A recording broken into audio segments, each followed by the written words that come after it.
Bismillah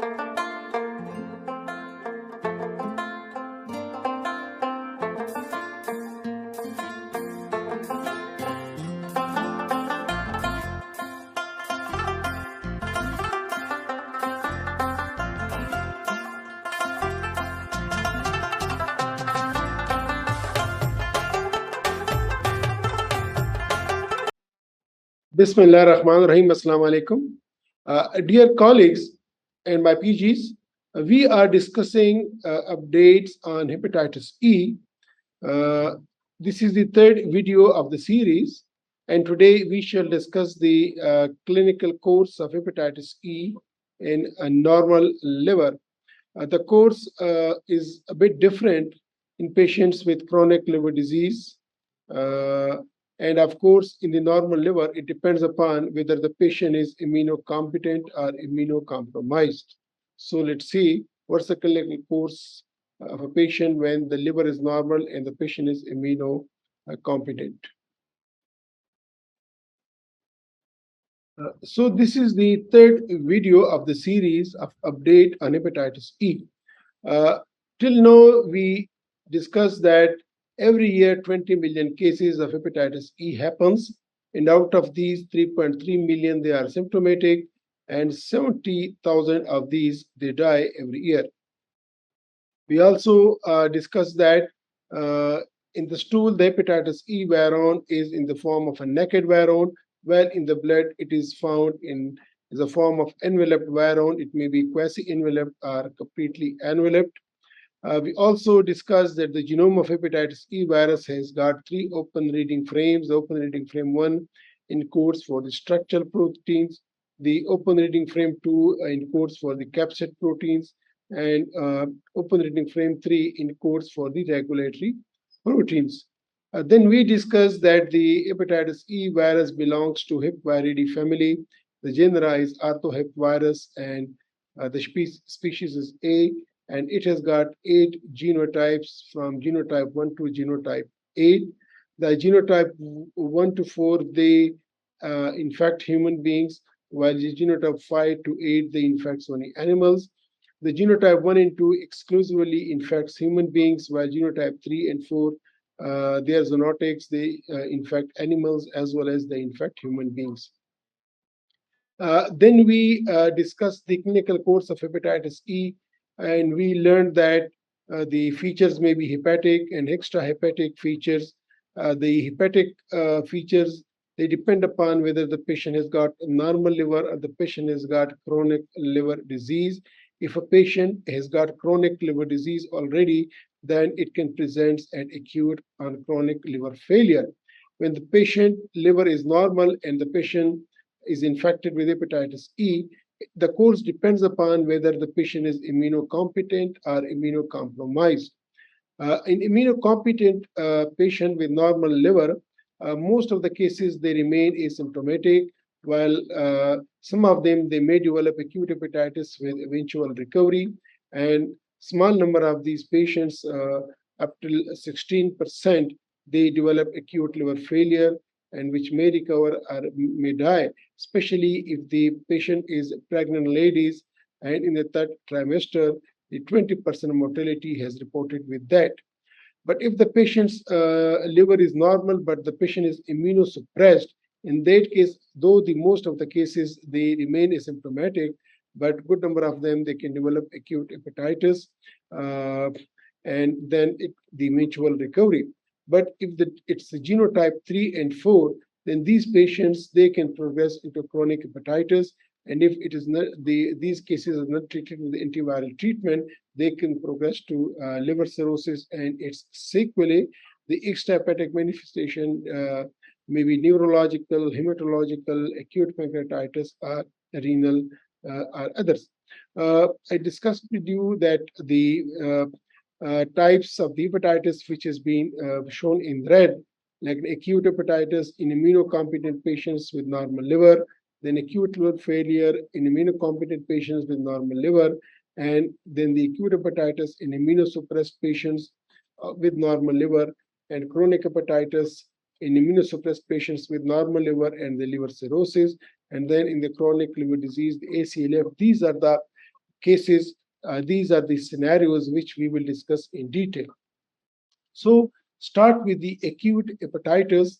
If a patient's liver is normal and the patient is immunocompetent, then what happens if the patient develops acute hepatitis?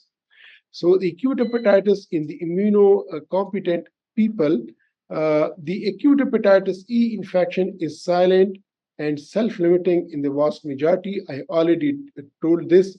If it manifests clinically, acute hepatitis E virus infection presents as the other viral hepatitis like hepatitis B or hepatitis A. The genotype 1 and genotype 2 are associated with a more aggressive biochemical and clinical pictures of acute hepatitis than those infected with genotype 3 and genotype 4. So if the patient's liver is normal and the patient is immunocompetent in genotype 1 and genotype 2, they are associated with more aggressive biochemical and clinical picture. Almost 16% of these patients, they can present as acute hepatitis, while only 2% or even less than 2%, they can develop as acute hepatitis if they are genotype 3 or genotype 4.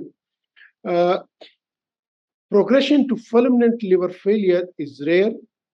Since the majority of acute hepatitis E is silent and has a mild clinical course, patients do not require treatment. But if they require treatment, ribavirin has been used to treat cases of severe acute and ACLF due to hepatitis E virus infection in endemic areas of genotype 1 and genotype 2 infection.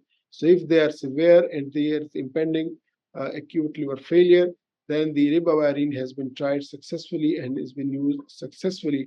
What's the dose of ribavirin in hepatitis E? We will discuss this in later on.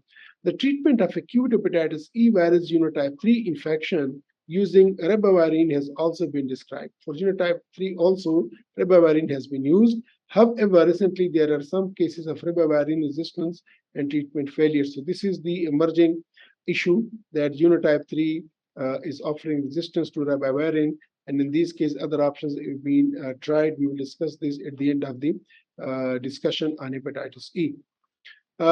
Coming to the acute liver failure, when the patient is immunocompetent and the patient has got normal liver, this is more important when the patient is pregnant lady, and this needs a special discussion, special mentioning.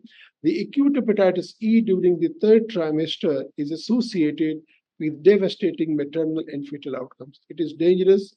It is sort of lethal to the mother as well as to the fetus. The pregnant woman infected with genotype 1, but also other genotypes, are the most important risk group for severe HEV course. I repeat, the pregnant women who are infected with genotype 1, but also other genotypes like genotype 2, in industrialized area, genotype 3 and 4, they are the most important risk group for a severe HEV course. Hepatitis E virus infections are associated with eclampsia gravidarum, hemorrhagic complications, and liver failure in the mother. While on the fetus, the reasons for fetal course in pregnancy are still not clearly understood. Hormonal, immunological, and genetic factors could be effective in the bad outcomes of the fetus. The pregnant women with acute viral hepatitis E have had worse prognosis for the mother and fetus compared to hepatitis B or C in a study from India.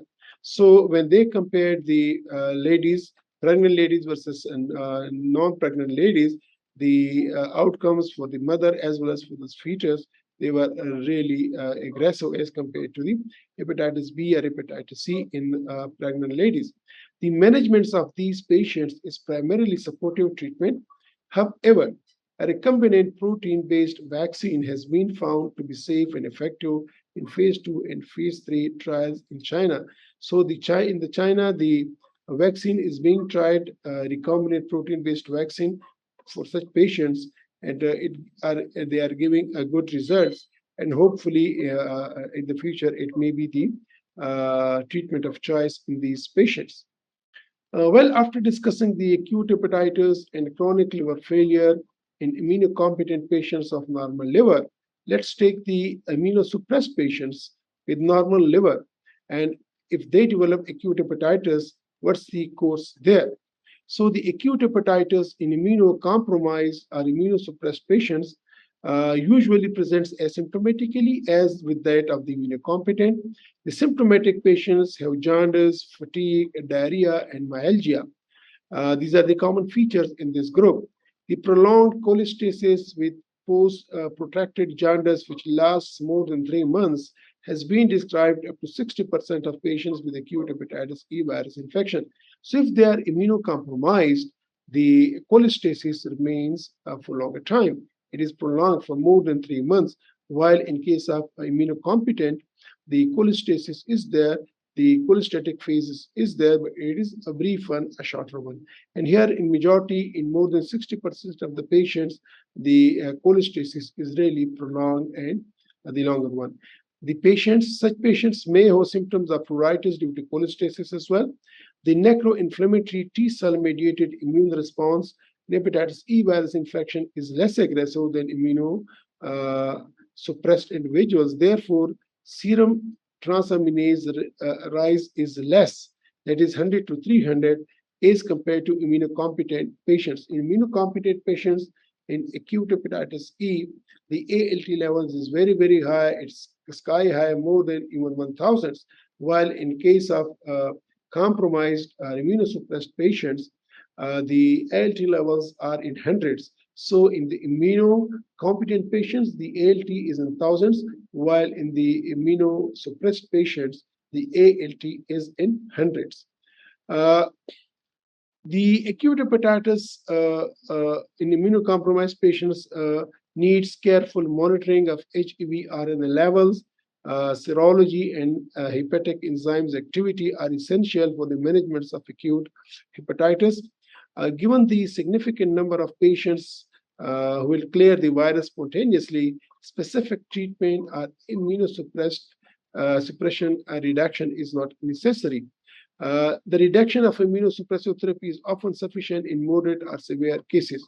So I repeat that because the significant number of patients will clear the virus spontaneously, specific treatment or immunosuppressant additional drug reduction is not necessary, but sometimes in severe cases, moderate to severe cases, you may need to reduce the immunosuppressant. So a patient who is on immunosuppressant therapy and the patient develops acute hepatitis E, if it is mild, you don't need to do anything, even don't need to reduce the immunosuppressant dose as well, and these patients will recover.